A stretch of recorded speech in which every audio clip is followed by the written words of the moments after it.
Borada, welcome to another episode of This is Sevens. Today we're looking at grubber kicks. If you find this video useful, please give it a like and consider subscribing to stay up to date with all the new videos.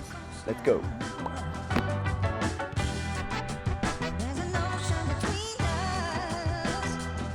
A grubber kick is when you kick the ball along the floor before regaining it, and the idea is to put the ball behind the defensive line who can't tackle you until you pick the ball back up. It's a great attacking option either for you or your teammate.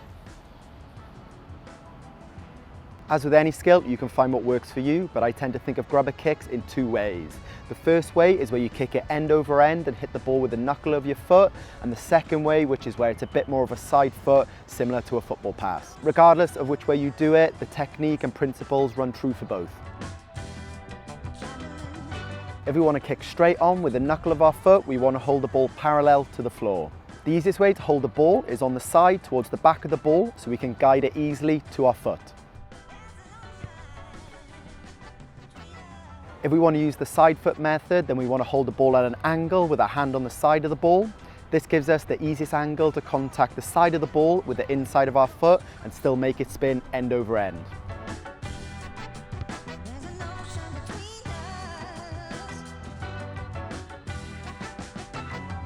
With the straight on technique, we want to kick the end of the ball with the knuckle of our foot. And with the side on technique, we want to hit the side of the ball with the inside of our foot. Even with the side foot technique, you could contact the tip of the ball, but it's a little more tricky. Two key points when grubbering. The first is making sure we're dropping the ball over the foot that we're kicking with, not just in the center line or too off to either side. The second is making sure we really keep our eye on the contact point of the ball. This will allow us to get a cleaner strike, encourage the ball to really spin end over end, and increase the likelihood that it will pop back up into your hands, you'll collect the ball, score under the post, celebrate with your teammates. For grubbers, we often want to stay in motion so we can run after the ball and regather our kick. So the strike is often quite short and snappy, that allows us to stay in our running stride as we move forward.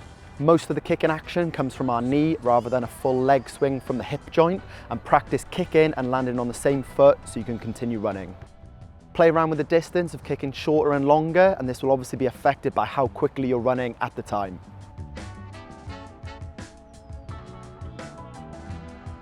Now we've kicked the ball, we need to go and regain it. If we've kicked the ball cleanly, it should be spinning end over end, going up the pitch. Obviously, the shape of a rugby ball makes it a bit unpredictable where it's going to bounce, but if it's going end over end, there's a good chance there'll be some small bounces and then one big bounce, so be ready for that.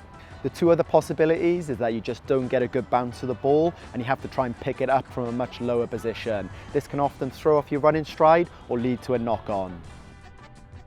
The other possibility is that you have loads of pressure on you and no chance to pick the ball up, so you need to re-kick it again.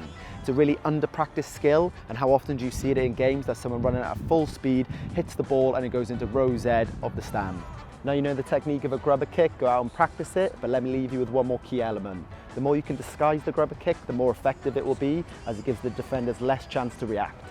Diolch and fawr for watching. If you have any questions, drop them in a comment below. Please consider subscribing to stay up to date with the videos.